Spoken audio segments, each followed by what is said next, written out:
પારડીના કીકરલા પાસેથી local crime બ્રાન્ચે કારના ચોરખાનામાંથી ₹1.87 લાખનો વિદેશી દારૂ ઝડપી પાડ્યો।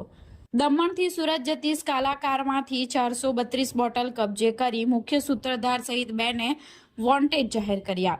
વલસાડ લોકલ ક્રાઇમ બ્રાન્ચની ટીમને બાતમીના આધારે પારડી તાલુકાના કીકરલા ગામની સીમમાં વોચ ગોઠવી એક કારમાંથી મોટા પાયે વિદેશી દારૂનો જથ્થો ઝડપી પાડ્યો છે।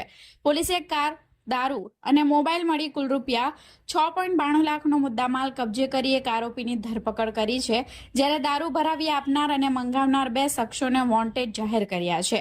એલસીબીપીઆઈના માર્ગદર્શન હેઠળ પોલીસની ટીમ પારડી વિસ્તારમાં પેટ્રોલિંગમાં હતી, જે દરમિયાન બાતમી મળી હતી કે દમણથી એક સિલ્વર કલરની રેનોલ્ડ સ્કાલા કાર નંબર GJ06FC7902 દારૂ ભરીને સુરત તરફ જવાની છે।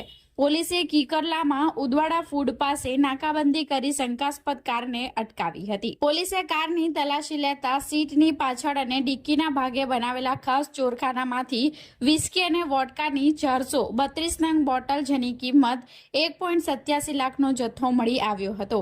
પકડાયેલા ચાલક અનિલ અરવિંદભાઈ રાદડિયા, રહે સુરત, મૂળ અમરેલીની પોલીસે કરેલી પૂછપરછમાં જાણવા મળ્યું કે દમણના કનુકાકાએ દારૂ ભરાવી આપ્યો હતો અને સુરતના ધર્મેશ ઉર્ફે ધમા લહેરિયા જથ્થો મંગાવ્યો હતો।